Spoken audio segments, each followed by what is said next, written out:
তুই বলো সুইসে তার বেতন মারা কেন তার কেন তার যে বাজারে যে দ্রব্যমূল্যের দাম তার সংসার তো চলে না তার ভাই জি ভাই তখন আমি কি করতে পারি বেতন বাড়ায় দরকার না হবে না এটা বেতন চাই সম্ভব কি কথা তাহলে তার 5 টাকা ছুটি দিয়ে 5 টাকা ছুটি দিলে 5 টাকা রিক্সা চালানো কিন্তু সংসার চলে থাকবে তুমি রিক্সা চালানো শেষ হইলে স্টেশন রোডে আসবা কেন স্যার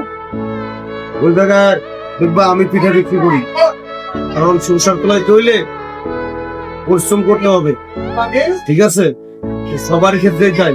তাই বলে কি সাথে ছেড়ে দেওয়া লাগবে পাখি ছাড়ার কথা বলুন 5 টাকা ফিরি এটা হবে না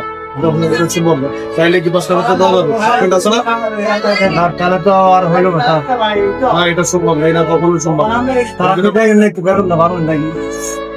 এটা হয়তো ট্রাই করে দেখতে পারে কিন্তু এটা তুমি যেটা চাও এটা সম্ভব তবু আমাদের শত কষ্টের মাঝেও আমাদের চাকরি করতে হবে